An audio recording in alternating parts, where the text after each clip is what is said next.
And I was just pushing and pushing myself because I was searching so deeply for the feeling of validation from my boss, which I was never going to get.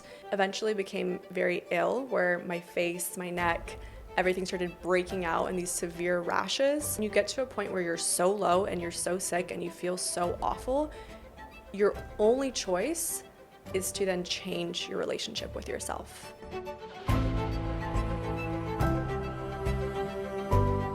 Can I say a prayer for us before I come into this? God, thank you so much for this beautiful conversation that you've blessed. Thank you for the hearts that we're going to reach. Thank you for the wisdom that you are going to download into both Abby and myself for what the listeners need to hear. God, thank you so much for blessing us with this connection, with this time together, with the resources to be in this podcast studio. We thank you so much. And God, I just ask for a spirit of calmness and your love in this podcast studio, that you would be so present with Abby and myself, that you would bless this podcast, that you would bless our spirits to speak fluid and naturally and in our most grounded presence. We're so grateful for you, God. In Jesus' name, amen. Amen. I love that. So excited about this conversation. Me too. I'm so excited. I'm so thankful to be here with you. From the moment I met you, I was like, wow, your energy is so beautiful. Lara, you have a beautiful story. The way I'd like to describe it is going from burnout to alignment and building your most confident self, becoming your dream woman.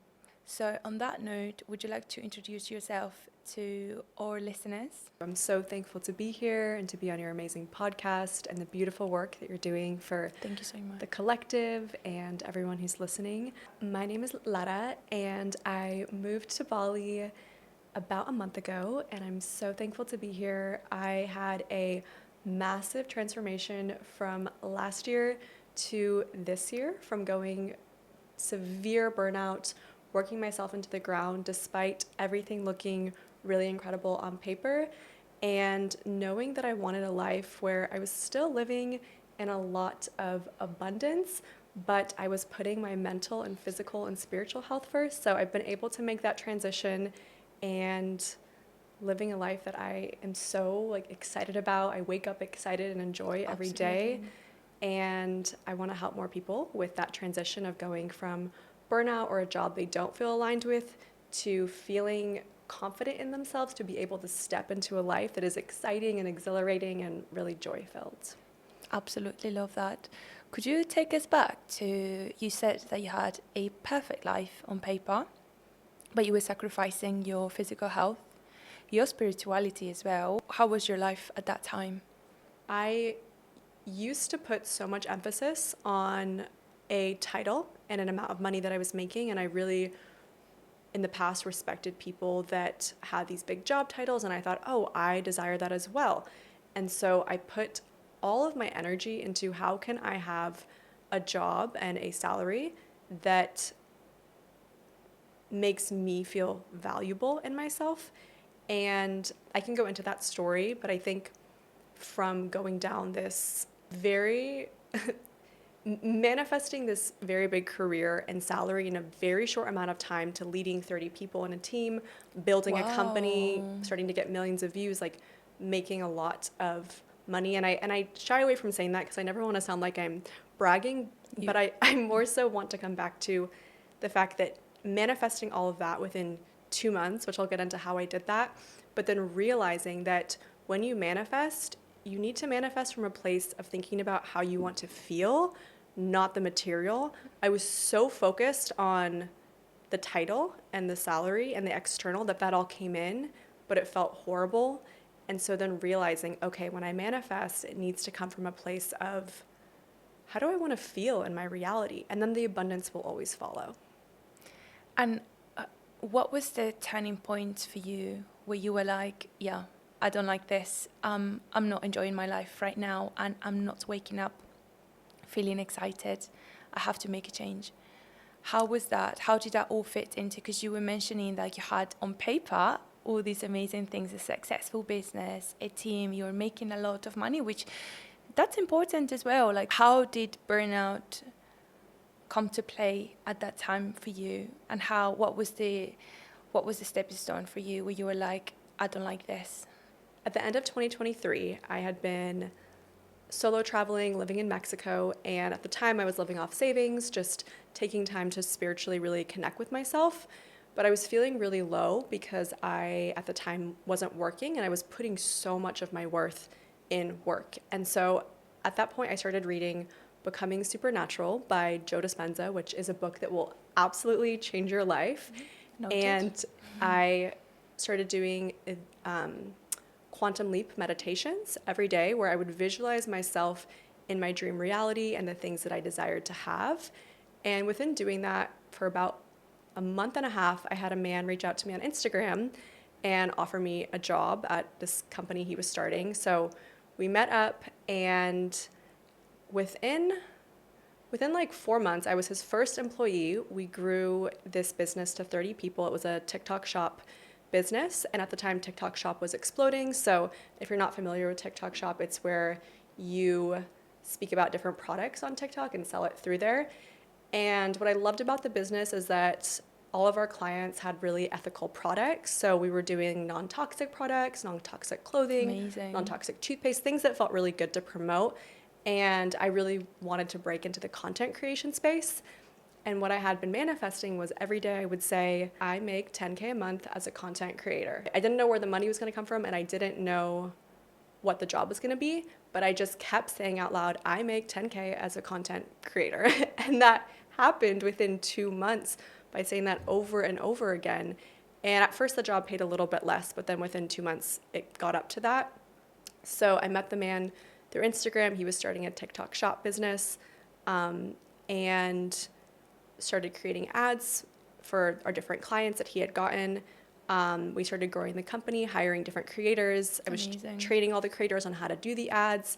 And we were growing and growing and growing the company. And it was just him and myself. And I was so excited to have the salary and now have a role that I enjoyed, which was making videos. But what I started to really not enjoy was so much pressure of managing such a large team. It's not manageable when you need to direct so many people while also creating. First 3 months, it was a smaller team, like 10. Okay. But then we got up to 30 within 6 months. Okay. And so it was what I had been asking for. Like, I wanted to lead a team, and I was so excited about it. But then when I was in it, I felt so unworthy. I didn't feel worthy of the salary. I did not feel worthy of running. I felt massive imposter syndrome. And what that manifested as was me becoming really ill, because I would be showing up to these meetings and I did not feel worthy of leading the team or making that salary. So I was overextending myself, working so many hours because I didn't feel aligned with what I had called in. And this taught me that when you manifest, you must feel worthy of what you're manifesting. Otherwise, when you call it in, it's going to crash and burn, because I called these things in, but my belief systems were not in place. So the big things came in, but my belief systems were like, I'm not worthy. So it made me very sick. Wow. What do you mean sick? Did it make you physically sick? Yes, I was working so much because I wanted to prove my worth to my boss, the guy that started the company, and I was like skipping nights of sleep. I stopped sleeping like one night a week. I would just pull all-nighters to complete work, and I was pushing myself to a limit that I did not need to be pushing myself to. And again, it came down to the limiting beliefs about myself, and it got to a point where it was so severe, because when you have sleep deprivation, you can become severely ill. And absolutely. yeah, absolutely. And there was a week where I didn't sleep. I think it was like 4 nights. I just did not go to sleep. And I was just pushing and pushing myself because I was searching so deeply for the feeling of validation from my boss, which I was never going to get. And I just thought, if I just keep pushing, I will get this validation from him. If I just keep working myself into the ground, I'll finally get it. Oh my God. Yes, so I eventually became very ill, where my face, my neck, everything started breaking out in these severe rashes. And I became very depressed, and I needed to get to that place because when I was there, it was so painful that my only way out of that was to start being kind to myself and change my beliefs about myself. It's like when you get to a point where you're so low and you're so sick and you feel so awful, your only choice is to then change your relationship with yourself. How did that look like for you? Because I guess there's a lot of women that are probably listening to this or watching this and feel that way. But what's the first step that someone needs to take, towards leaving all that self-doubt, all those limiting beliefs behind and stepping into the most confident self? In my experience, when I was at that low point of feeling so low, so sick, so broken, crying every night for 4 hours, uncontrollably cry. I could not stop crying every single night.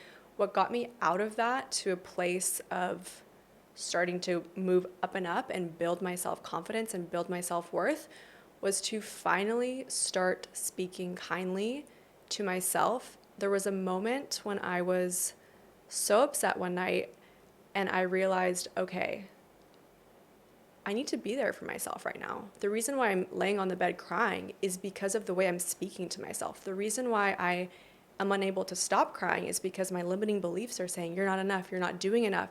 And in that moment, it was this light switch of, oh, I have to change the way that I'm relating to myself.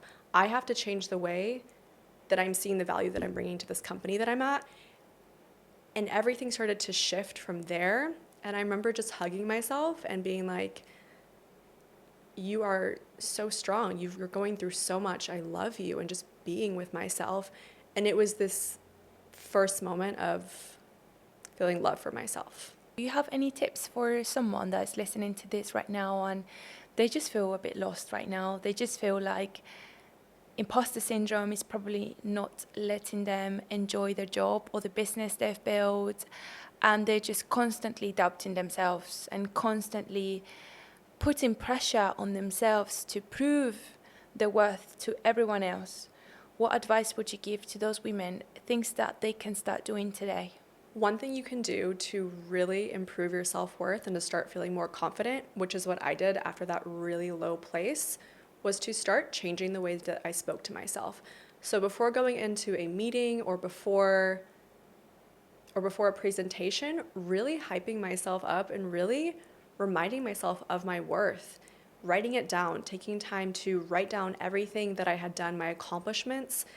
And as someone who struggled with low self-worth, coming out of that and now feeling really grounded and embodied, and of course it's still a work in progress, but recognizing yourself and changing the way that you speak to yourself. A really great practice for up-leveling your self-worth and feeling better in your skin is each night before bed, just taking a journal and writing down what went well that day.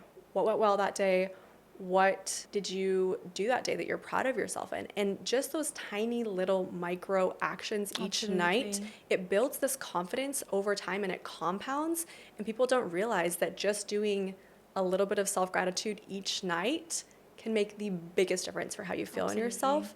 And that's what really pulled me out of that dark period, was coming back to realizing my worth and giving myself credit and taking that time to recognize myself. Absolutely love that. When I was in my early 20s, I was so harsh on myself and I couldn't see it. And in my case, what helped me shift the way I talk to myself, I remember it was my first office job, finished university, and my manager pulled me out. So she was like, "Can I have a chat with you?" And she took me somewhere else. And my manager was like, "Abby, you're so harsh on yourself." And I was like, "What do you mean?" And she started to say all these things. She's like, "Because you've accomplished this, but then the way you were talking about yourself, like you wouldn't talk in that way about someone else, would you? And I think it's the first time that I went home that day and I was like, would I talk like this to someone else? I don't speak like this to my sister. I don't speak like this to my mom. I don't speak like this to the people I love. So when they come to me and they've accomplished something, I'm the first one to celebrate their wins. I always tell them how proud I am. So why am I acting like this with everyone else around me? And for me, that's what really helped shift the way I see my work, the way I celebrate my wins now. When you write it down, you realize that there's actually so many things to be proud of and you're actually doing good. So tell yourself, give yourself a little, pat in the back, and you're actually doing better than you think. So spot on. There's so many things that we can be grateful for and feel so good about in our lives. Absolutely. And for me, I do the same thing, like every evening and every morning, just reflecting on the wins of the day or the wins that I'm excited to have that day, and it boosts your confidence so much. Absolutely. Yeah. I feel like when you unlock your self-confidence and your self-worth and you know how worthy you are, it's like you unlock all different doors in your life. And by that I mean, in my case, that conversation that I had with my manager at work, it helped me unlock my self-confidence at work, but then also in my dating life, also in my finances, but also as a friend. I'm like, actually, I'm worthy of this. I'm worthy of earning this amount of money. I'm actually worthy of this job. I'm worthy of this promotion. So for me, the moments that I unlocked my self-confidence, it manifested in all areas of my life. And I feel like I leveled up my dating, my finances, the kind of clients I work with, my friendships. Because I know my worth. How did that look like to you? It shifted so much after my severe breakdown in 2024 and rebuilding myself up. I shifted to prioritizing my physical and mental and spiritual wellness above all else. Absolutely. I knew I will never let anything in my life that will compromise that. And I had this big shift of the way that I saw myself, the way that I felt about myself, and realizing, like, as you said, I am really unique. I am really special. Absolutely. I adore myself. I'm actually worth it of having a good boyfriend. I'm actually worth it of having, good friends. I feel like is what you said. You unlock everything, and Yes. it's amazing. It's so true. Exactly. And so for me, the way this shifted dating, when I started to feel love for myself and when I started to see myself, was that I would call in partnerships that reflected that, because how we feel about ourselves is going to be mirrored in the people that we call in, whether it's a romantic dynamic, a boss, a friendship. They will mirror how we're speaking to ourselves in that dynamic. Absolutely. So the men that I was dating, it shifted from mirroring insecurity back to me to mirroring self-love, and men that I really felt cherished and accepted and adored by, and were actually showing me things about myself that I was like, wow, this is beautiful, and I was feeling more love for myself. So by changing my self-beliefs, changing the way that I spoke to myself, it changed my romantic dynamics to be so much more loving and accepting, because that love was being reflected back to me.